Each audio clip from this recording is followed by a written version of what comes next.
Welcome to Curell Case Files, where the darkest crimes begin with the most innocent intentions. In this episode, we follow a series of Craigslist job ads that promised hope but led to death. This is the job listing that led to a grave. In the fall of 2011, job seekers across Ohio were desperate. The economy was struggling. People were out of work, low on savings, and willing to take just about any offer that came their way. That's when a Craigslist ad appeared. Caretaker needed. Job includes free room, meals, $300 a week.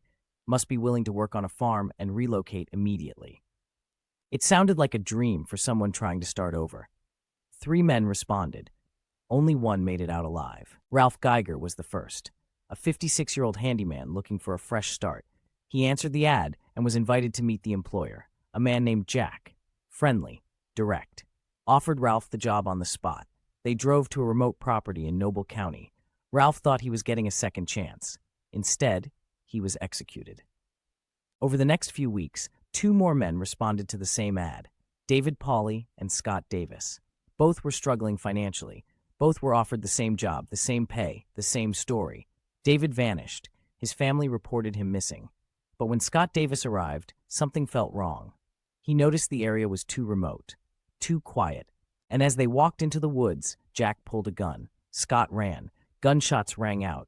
A bullet grazed his arm. But he kept running, through the trees, through the brush, and somehow he survived. Scott's report led authorities to the property, and what they uncovered shocked the nation. Buried in shallow graves were the bodies of Ralph Geiger and David Pauly, and the man behind the ad, Richard Beasley, a 52-year-old street preacher with a criminal history. He had recruited a 16-year-old accomplice, Brogan Rafferty, to help lure and kill the victims. Their motive? Robbery, control, the thrill of the kill. Richard Beasley was sentenced to death.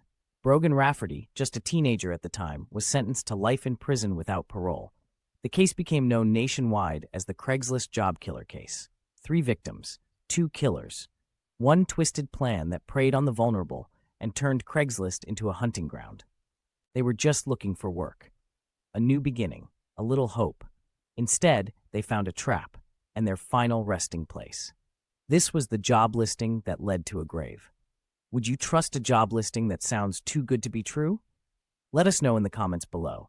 And if you're drawn to dark truths and haunting real-life mysteries, subscribe now, only on Curell Case Files.